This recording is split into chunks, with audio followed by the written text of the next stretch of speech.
بسم اللہ الرحمن الرحیم۔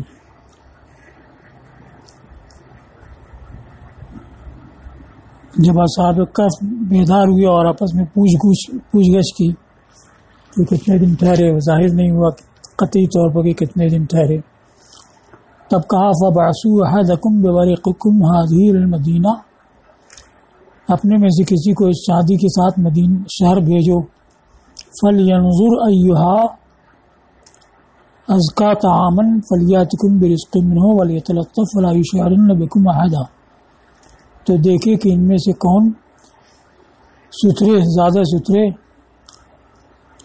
کھانے والا ہے تو اس کے پاس سے رزق لائے اور آہستگی برتے، اور ہرگز کسی کو تمہارے متعلق پتہ نہ دے۔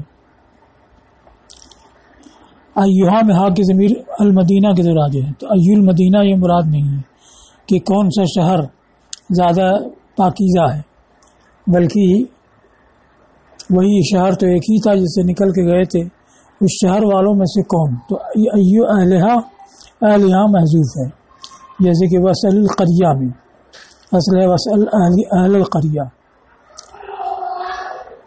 ایہا میں ایو مبتدا ہے اور خبر ازکا طعامن۔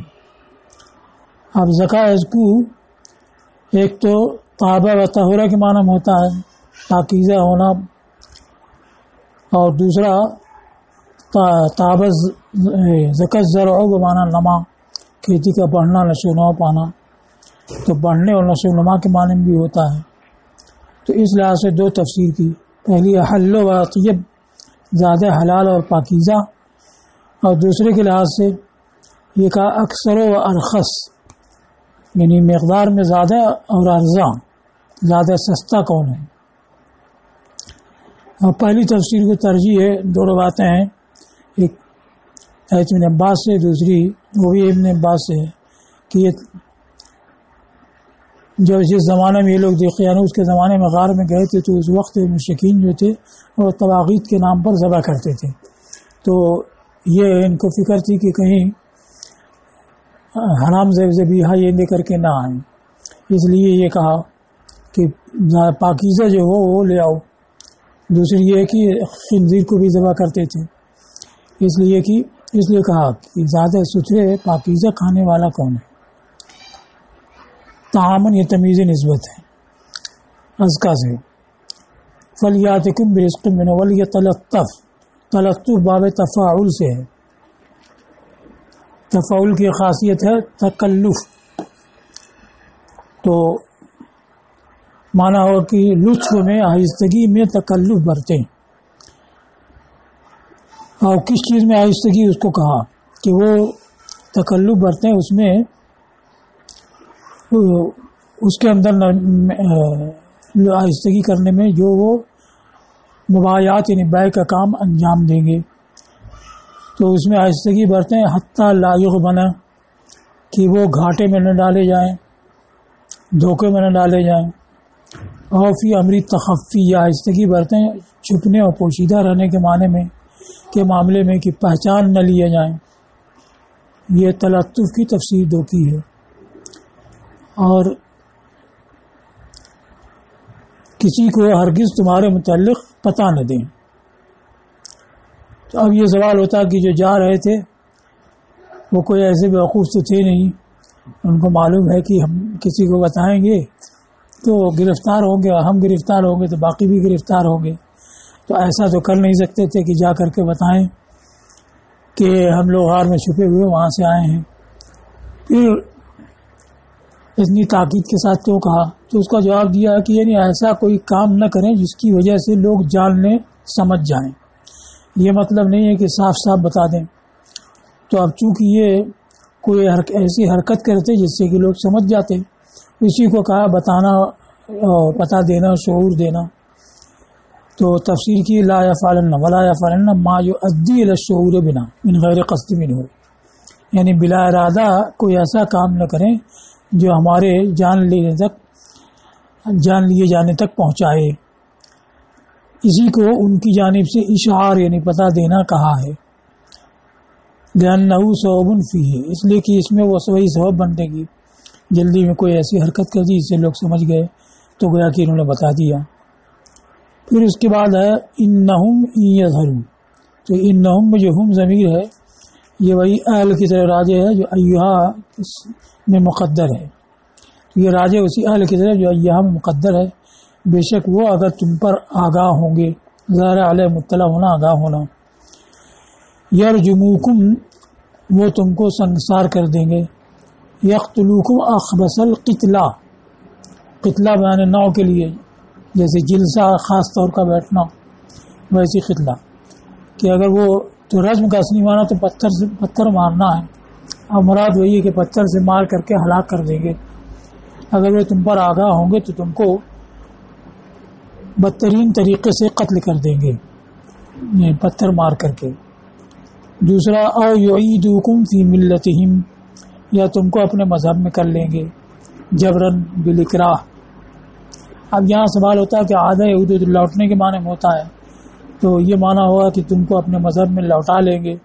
تو لوٹانا تو جب صادق آئے گا کہ پہلے ان کے مذہب پہ یہ رہے ہوں اور یہ لوگ شرک و بت پرستی پہ کبھی بھی نہیں تھے تب یہ عادہ کا معنی کیسے صادق آئے گا. تو اس کو کہا ہے کہ عادہ یہاں رجعہ کے معنی میں نہیں ہے. عادہ پہ معنی سارا ہے. عادہ غدا جو فعل ناقصہ میں آتا ہے وہ سارا کے معنی ہوتا ہے. عادہ سیرہ کے معنی ہوتا ہے. اس کو کہا کہ عود بمعنی سیرورت یا عرب کے کلام میں بکثرت ہے. ولن تفلحوا اذن ابدا. اذن سے شرط معلوم ہوتی ہے یعنی اگر ایسا ہوگا یعنی تم ان کے مذہب میں چلے گئے تو جب تو تم کبھی ہرگز فلاح نہیں پاؤ گے.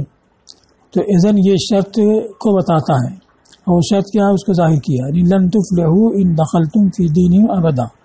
ہرگز تم کامیاب نہیں ہوگے اگر تم ان کے دین میں داخل ہو گئے کبھی بھی یعنی کبھی بھی کامیاب نہیں ہوگے.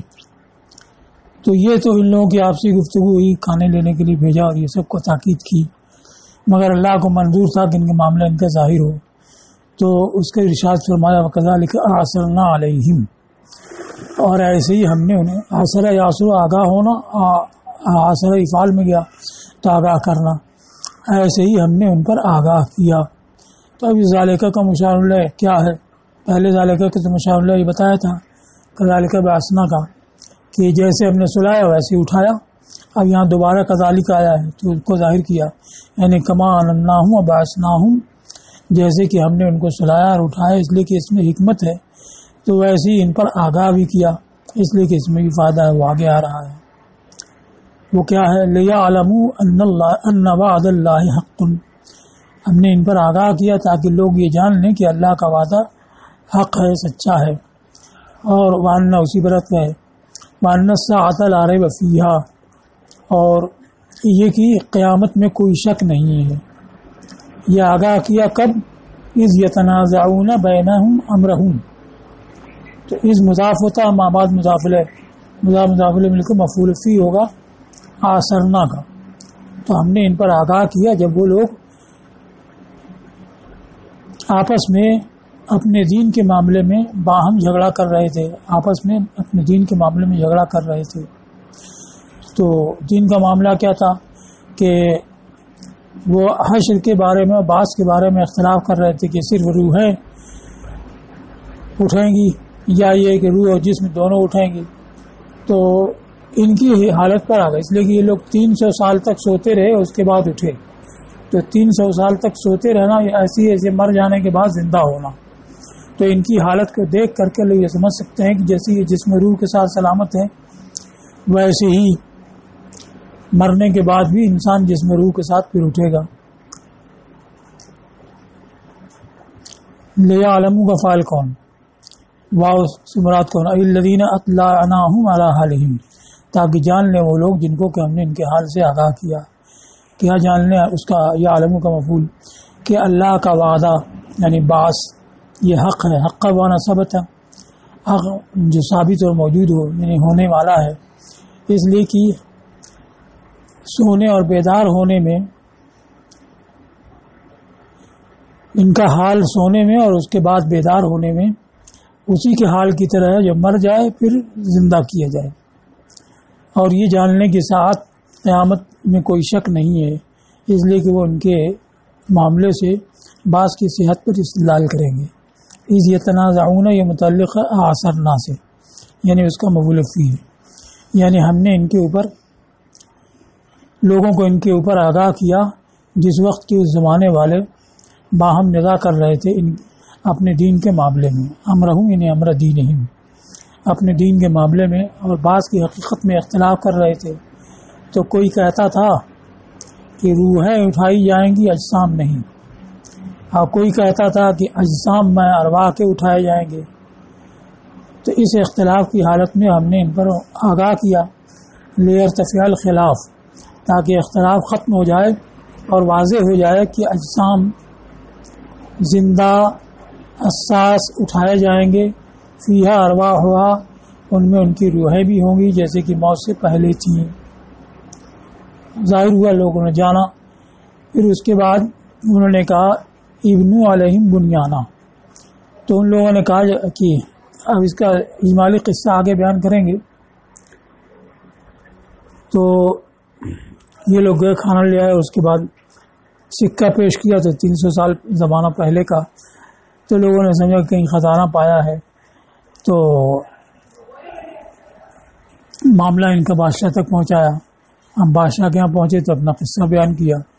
تو بادشاہ میں اور خدم و حشم کے ان کے غار تک آیا، اس نے دیکھا ان لوگوں کو، تو اس کو بعض پر دلیل مل گئی.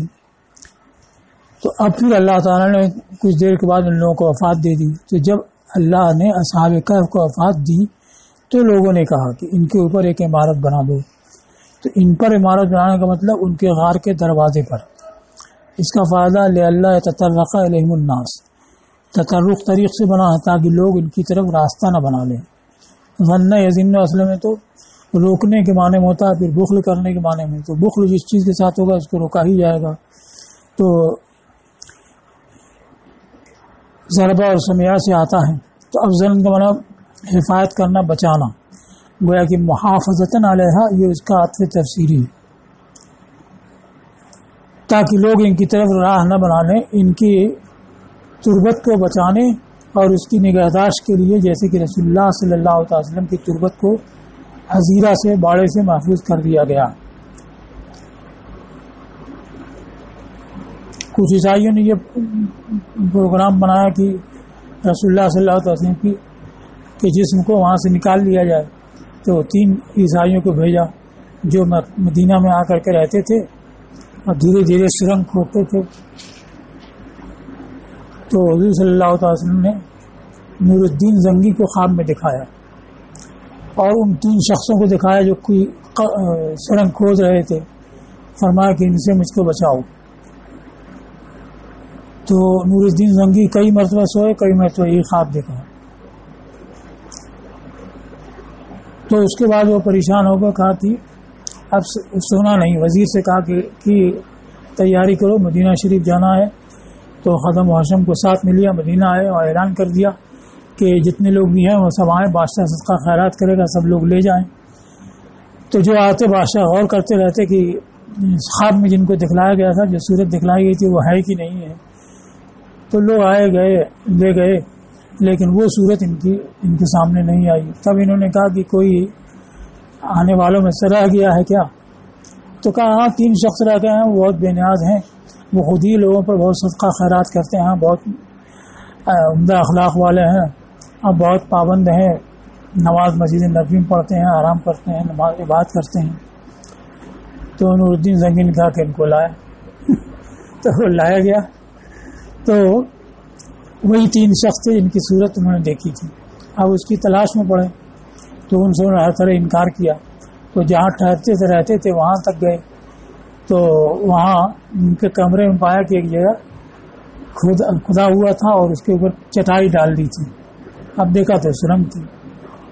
تو وہیں سے نور الدین نے سمجھ لیا اور تینوں کو قتل کر دیا. پھر اس کے بعد قبر انور کے گرد بہت مضبوط شیشہ پلائی ہوئی دیوار بنا دی کہ کوئی وہاں تک پہنچ ہی نہ سکے. تو اس سے حصار سے تربت کو محفوظ کر دیا گیا. اب آگے ہے ربہم عالم و بہم، تمہارا رب ان کو خوب جانتا ہے. یہ تعلق کہاں سے رکھتا ہے؟ تو ایک تو یہ کہ باہم نزاع کرنے والوں کا کلام ہے، گویا کہ ان لوگوں نے ان کے معاملے میں باہم مذاکرہ کیا اور ان کے نسب، ان کے حالات اور ان کے ٹھہرنے کی مدت کے بارے میں ایک دوسرے کے ساتھ کلام نقل کیا۔ جب اس کی حقیقت کی راہ نہ پائی تو یہ کہا کہ ان کا رب ہی ان کو خوب جانتا ہے، یا یہ کہ یہ اللہ عز و جل کا کلام ہے کہ تم لوگ جو ان کے بارے میں کلام کر رہے ہو تو تمہیں علم نہیں، اللہ ہی جانتا ہے۔ تو اللہ عز و جل کا کلام ہے ردن لقول الخائزین فی حدیث، خاضہ فی الماء اصل میں ہوتا ہے دخل فی ہے، اور خاضہ فی الحدیث کسی بات میں پڑھنا، بحث کرنا۔ تو ان کی واقعے میں بحث کرنے والوں کے قول کے رد کرتے ہوئے رب نے فرمایا کہ ان کا رب ہی ان کو خوب جانتا ہے۔ اور ان لوگوں نے کہا جو ان کے معاملے پر غالب ہوئے مسلمانوں میں سے اور ان کے بادشاہ، وکانو اولا بہم، اور یہ لوگ ان کے اور ان پر عمارت بنانے کے زیادہ حقدار تھے، تو انہوں نے کہا لنتخذن علیہم مسجدا، ہم ضرور ان کے اوپر ایک مسجد تعمیر کریں گے۔ ان کے اوپر کا مطلب وہی اعلیٰ بابل کا، تو قبر پر کوئی عمارت بنانا یا مقبرہ بنانا یا مسجد بنانا یہ تو جائز نہیں ہے کہ قبر پر مسجد ہوگی تو قبر پر نماز ہوگی، اس کی بے حرمتی بھی ہوگی، اور قبر کی جانب اگر مسجد بنائی یا سجدہ کیا ہے تو یہ بھی درست نہیں ہے۔ ہاں کوئی حائل ہو تو ہو سکتا ہے۔ تو یہاں علیہم سے مراد علی بابل کہف، یعنی غار کے دروازے پر اور اس کے قریب ہم ایک مسجد بنائیں گے جس میں کہ مسلمان نماز پڑھیں اور ان کے مقام سے برکت حاصل کریں۔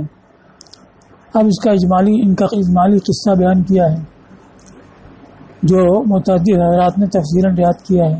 محمد بن اسحاق صاحب مغازی نے اور امام عبد الرزاق ابن ابی حاتم نے اور کچھ ابن المنذر نے، تو ان سب سے ملا کے کچھ اجمالاً بیان کیا ہے۔ مروی یہ ہے کہ اہل انجیل میں خطائیں عظیم ہوئیں، سرکشی کرنا، اور ان کے بادشاہوں نے سرکشی کی یہاں تک کہ انہوں نے اصنام کی پرستش کی اور ان کی پرستش پر لوگوں کو مجبور کیا، اور اس بارے میں شدت برتنے والوں میں سے دقیانوس تھا۔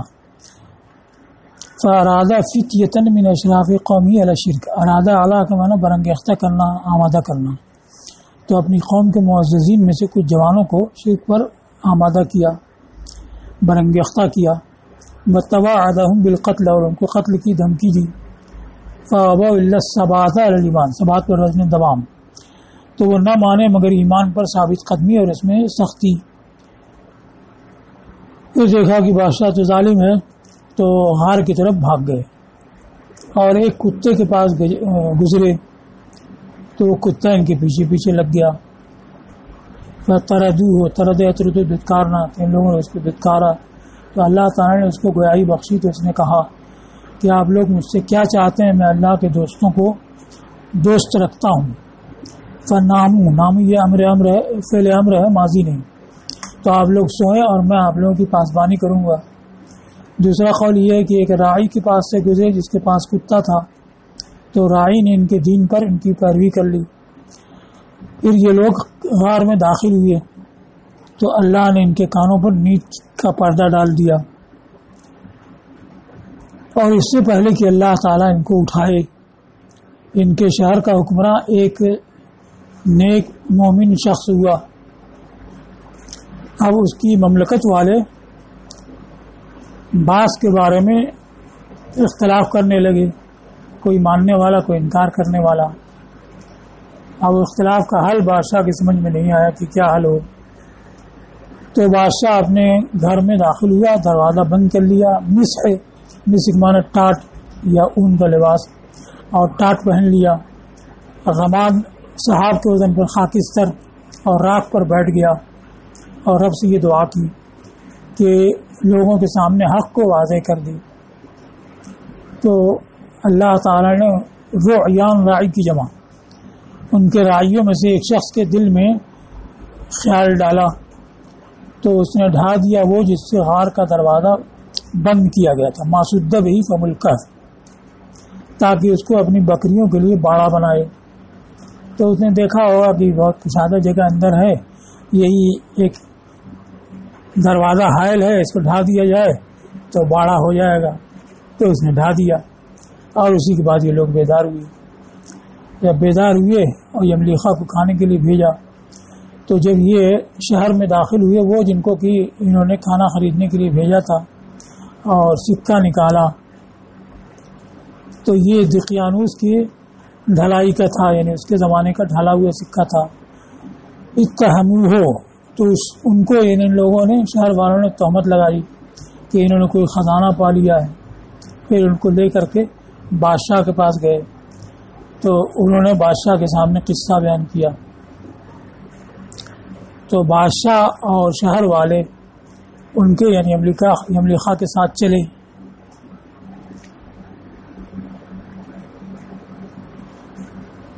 وابصروہم، اور ان لوگوں کو دیکھا اور انہوں نے اللہ کا شکر ادا کیا ایسی نشانی پر جو بعض پر دلیل تھی۔ پھر ان جوانوں نے اصحاب کہف نے بادشاہ سے یہ کہا کہ ہم تمہیں اللہ کی ودیعت امانت میں دیتے ہیں، نستودعک اللہ ونعیذک بہ من شر الجن والانس، اور تمہیں ہم جن انس کی کے شر سے اس کی پناہ ہمیں دیتے ہیں۔ یہ دعا کی اور اس کے بعد اپنی خامگاہوں کی طرف لوٹ گئے اور اللہ نے ان کی جانوں کو وفات دے دی۔ تو بادشاہ نے ان کے اوپر اپنے کپڑے ڈال دیے اور حکم دیا تو ہر ایک کے لیے سونے کا ایک تابوت بنا دیا گیا۔ پھر بادشاہ نے ان لوگوں کو خواب میں سونے سے نفرت کرتے ہوئے دیکھا تو اس تابوت کو ساکھو کی لکڑی کا ساکھو کی لکڑی کا بنا دیا اور غار کے دروازے پر ایک مسجد بنا دی۔ سیقولون ثلاثۃ رابعہم، تو یہ اجمالی قصہ ہوا۔ اب اس کے بعد ان کے بارے میں حضور صلی اللہ علیہ وسلم کی بارگاہ میں نجران کے نصارہ آئے تھے، انہوں نے اختلاف کیا۔ کسی نے کہا کہ یہ کل 3 آدمی تھے، چوتھا کتا تھا، کسی نے کہا کہ 5 تھے، 6واں کتا تھا، اور مسلمانوں نے کہا کہ 7 تھے، 8واں کتا تھا۔ تو یہ اختلاف بعد میں ہونے والا تھا، قرآن میں پہلے اس کی خبر دی گئی اور فرمایا گیا کہ قل ربی عالم بعدتہم ما یعلمہم الا قلیل، تم فرماؤ کہ میرا رب ہی ان کی تعداد کو خوب جانتا ہے اور لوگ ان کو نہیں جانتے مگر تھوڑے۔ تو سیقولون میں سین استقبال کے لیے یعنی آئندہ یہ کہیں گے، اور یقولون بعد میں جو دونوں آ رہا ہے وہ بھی سین استقبال کے تحت ہے، یعنی آئندہ یہ کہیں گے، یہ کہیں گے، یہ کہیں گے۔ اور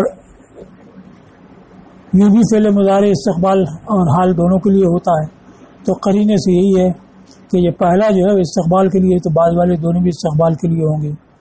اب ثلاثۃ رابعہم قلبہم کی ترکیب کیا ہے؟ ہم ثلاثۃ، تو ہم مدعا مقدر ہے اور ثلاثۃ یہ موصوف ہے اور رابعہم قلبہم یہ جملہ ہے۔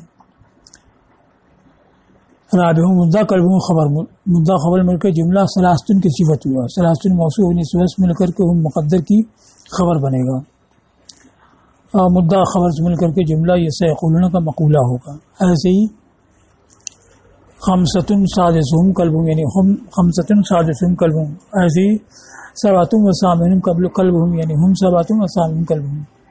اس کو بیان کیا کہ ضمیر سیقولون میں ان لوگوں کے لیے ہے جو جنہوں نے رسول اللہ صلی اللہ علیہ وسلم کے زمانے میں ان کے قصے میں بحث کی، خاصہ فی الامر میں داخل ہونا، بحث کرنا۔ جنہوں نے بحث کی وہ کون تھے؟ من المومنین و اہل کتاب، مومنین اور اہل کتاب میں سے انہوں نے رسول اللہ صلی اللہ علیہ وسلم سے ان کے بارے میں پوچھا، تو حضور نے جواب مؤخر کیا یہاں تک کہ ان کے بارے میں حضور کی طرف وحی کی جائے۔ تو یہ آیت کریمہ نازل ہوئی اس کی خبر دیتے ہوئے جو آئندہ ان کے بارے میں ان کی تعداد کے متعلق اختلاف جاری ہوگا، اور یہ بتاتے ہوئے کہ ان میں سے درستی والے مصیب وہی لوگ ہوں گے جو کہیں گے سبعۃ وثامنہم قلبہم۔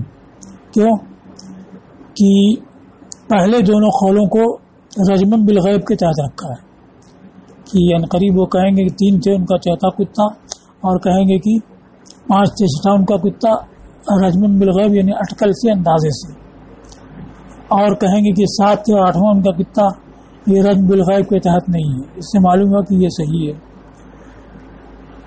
اب اس بارے میں روایت یہ ہے کہ سید اور عاقب اور ان دونوں کے ساتھی اہل نجران میں نصارہ بستے تھے، یہ لوگ نبی کریم صلی اللہ علیہ وسلم کے پاس تھے تو اصحاب کہف کا تذکرہ چلا تو سید نے کہا، اور یہ یعقوبی تھا، کہ یہ لوگ 3 تھے اور چوتھا ان کا کتا. عاقب نے کہا یہ نستوری تھا کہ یہ 5 تھے اور ان کا چھٹا ان کا کتا. یعقوبی نستوری یہ نصارہ کے جو گروہ حضرت عیسیٰ علیہ السلام کو جب آسمان پہ اٹھا لیا گیا تو نصارہ کا باہم اختلاف ہوا کہ ان کی حقیقت کیا تھی.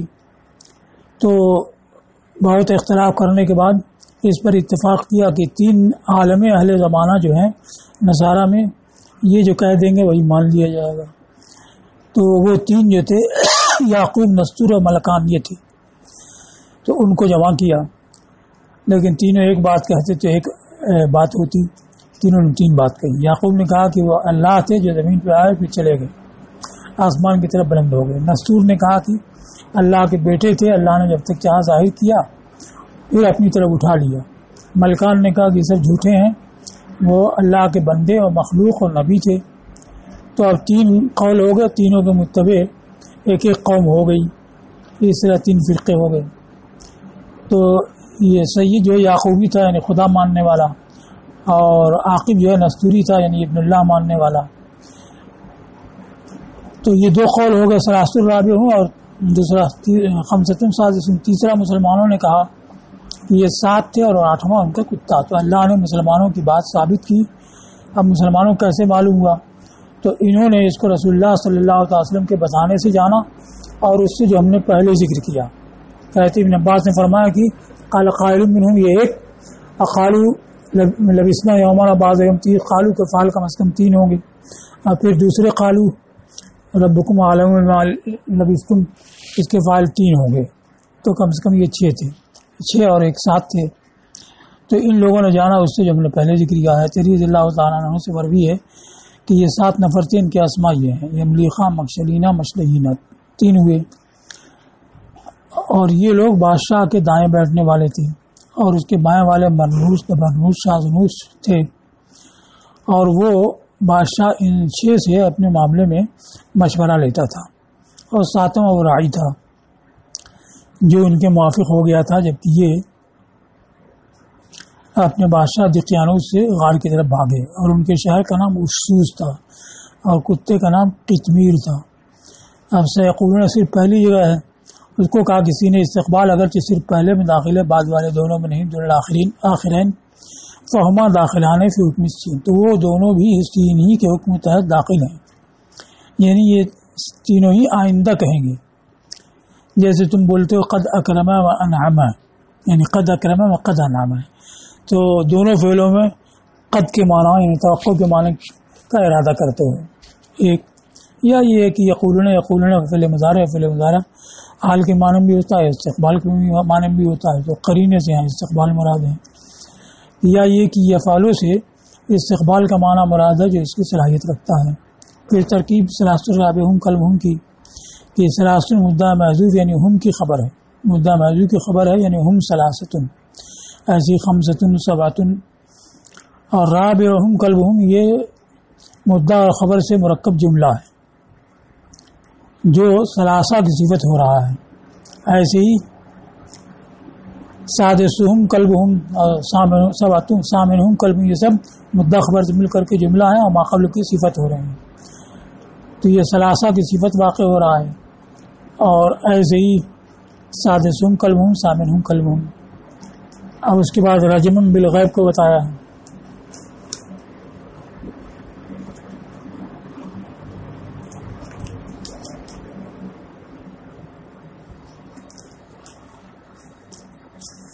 رجم بالغیب، رجم یرجم اصل میں پتھر مارنے کو کہا جاتا ہے.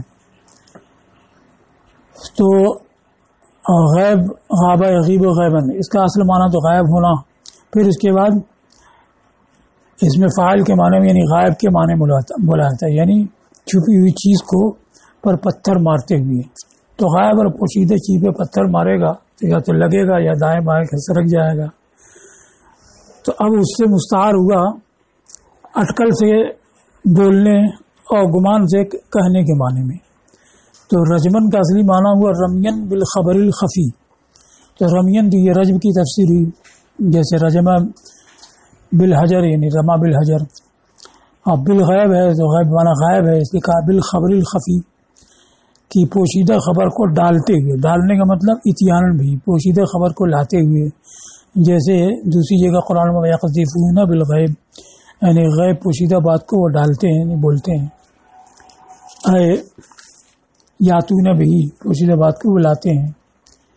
ایک یا یہ ہے کہ رجم جو ہے زن کی جگہ رکھ دیا گیا، گویا کہا گیا ظنن بالغیب، پوشیدہ کے بارے میں گمان کرتے ہوئے، اس لیے کہ یہ بہت زیادہ بولتے ہیں رجمہ بالظن یعنی زن کو دے مارا، یعنی گمان سے اندازے سے کہہ دیا، تو ظن کی جگہ رجمہ بالظن یہ بہت زیادہ بولتے ہیں، یہاں تک کہ ان کے نزدیک دونوں عبارتوں میں کوئی فرق نہیں رہا۔ تو رجمہ بالغیب کا مطلب ظنن بالغیب، پوشیدہ چیز کے متعلق محض گمان کرتے ہوئے کہیں گے ثلاثہ اور خمسہ۔ اب اس کے بعد کیا ہے؟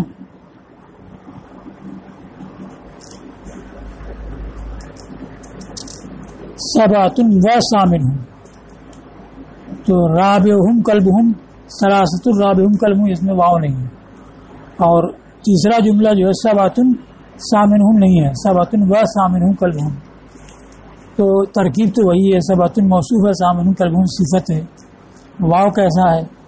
تو اس کو کہا کہ یہ واو جو تیسرے جملے پر داخل ہے یہ وہی واو ہے جو اس جملے پر داخل ہوتا ہے جو نکرہ کی صفت واقع ہو، جیسے کہ یہ واو داخل ہوتا ہے اس جملے پر جو معرفہ سے حال واقع ہو، تو ہمارے قول جانی رجل و معہو آخر، تو رجل نکرہ ہے اور معہو آخر یہ جملہ ہے اور اس سے پہلے واو ہے، تو یہ معہو آخر والا جملہ رجل کی صفت بن جائے گا۔ اور مررت بزید وفی یدہ سیف، تو زید یہ معرفہ ہے، رجل نکرہ معہو آخر یہ جملہ نکرہ کی صفت ہے، اور زید یہ معرفہ ہے، فی یدہ سیف یہ جملہ حال بنے گا، تو معرفہ کے بعد جملہ جو آیا تو وہ حال ہو جائے گا، نکرہ کے بعد جو آیا تو وہ صفت بن جائے گا۔ تو اب اس واو کے آنے کا فائدہ کیا ہے؟ اس کو کہا کہ توقید و لصوق صفت بالموصوف، صفت کے موصوف سے اتصال کی تاکید، اور اس بات پر دلالت کی موصوف کا اس صفت سے متصف ہونا ایک امر ثابت مستقر قرار یافتہ ہے، اور یہی وہ ہے جو آگاہی دیتا ہے اس بات کی، آذان بھی آگاہ کرنا، جو آگاہی دیتا ہے اس بات کی کہ جن لوگوں نے کہا تھا سبعۃ و ثامنہم کلبہم، ان لوگوں نے ثابت علمی سے کہا تھا اور محض ظن سے نہیں کہا تھا، اٹکل سے نہیں کہا تھا جیسے کہ دوسروں نے اٹکل سے کہا۔ اس کی دلیل یہ ہے کہ اللہ تعالیٰ نے پہلے دونوں قولوں کے بعد تو رجمن بالغیب رکھا، اور تیسرے قول کے بعد یہ ارشاد رکھا قل ربی عالم بعدتہم ما یعلم الا قلیل، یعنی تم فرماؤ کہ میرا رب ان کی تعداد کو خوب جانتا ہے اور تمہیں بھی اس سے آگاہ کر دیا ہے اپنے ارشاد سبعۃ و ثامنہم کلبہم کے ذریعے، ان کو نہیں جانتے مگر تھوڑے ہیں۔ ابن عباس رضی اللہ عنہما نے فرمایا کہ میں انہی قلیل میں سے ہوں، اور ایسی ہے عبداللہ بن مسعود سے بھی روایت ہے۔ یہ تفسیر ہوئی، مگر ایک قیلہ سے بیان کی ایک اور تفسیر، یہ قلیل سے مراد قلیل من اہل کتاب، تو اس تفسیر پر پہلا جو ہے سیقولون ہے، بعد میں جو دونوں یقولون ہے، تینوں کی ضمیر اہل کتاب ہی کے لیے ہوگی۔ کہا گیا کہ اللہ قلیل من اہل کتاب، اور ضمیر سیقولون میں اس تقدیر پر خاص اہل کتاب کے لیے ہوگی، یعنی اہل کتاب ان کے بارے میں یہ تینوں بات کہیں گے، اور اس کے متعلق علم نہیں ہے مگر ان کے تھوڑے ہی میں اور اکثر ظن و تخمین پر ہیں۔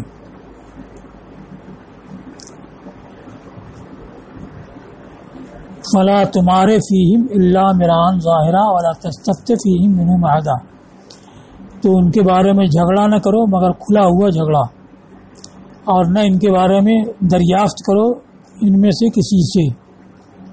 اب کھلا ہوا جھگڑا کی کیا مطلب؟ دو مطلب بیان کیا ہے۔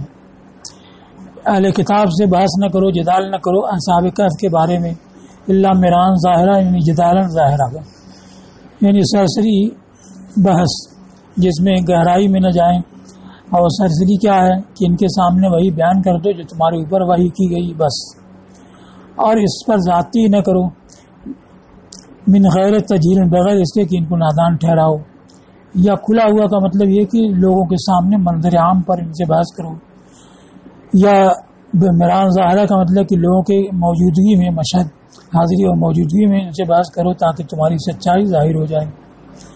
ملا تستفتے، استفتا استفتی استفتان بابی استفال سے، اور ان کے بارے میں کسی سے نہ معلوم کرو، نہ پوچھو، یعنی ہم پوچھنے کی بھی دو صورت کہ معلوم نہیں ہے پوچھو تو ایسا نہیں کیونکہ اللہ نے تم کو بتا دیا، یا اس لیے پوچھنا کہ وہ غلط سلط بولے پھر اس کی تکذیب و تضعیف کیا ہے، تو کہا دونوں میں سے کوئی بھی نہ ہو، اور تم ان کے بارے میں، ان کے قصے کے بارے میں نہ سوال کرو، سوال متعنت اللہ، ایسا سوال جو اس کو مشقت میں پڑھنا، تعنت کسی کی مشقت میں ڈالنا، ایسا سوال جو اس کو مشقت میں ڈالنے والا ہو کہ وہ کچھ کہے، تردہ علیہ، پھر تم اس کا رد کرو، زیفت تزییف، اصل میں درہم کو بھی یہ بولا آتا ہے درہم زیفن اور درہم زیفن، کھوٹا درہم، اور پھر کلام کے لیے بولا آتا ہے زیفہ کلام ہو، یعنی اس کے کلام کی خرابی ظاہر کی،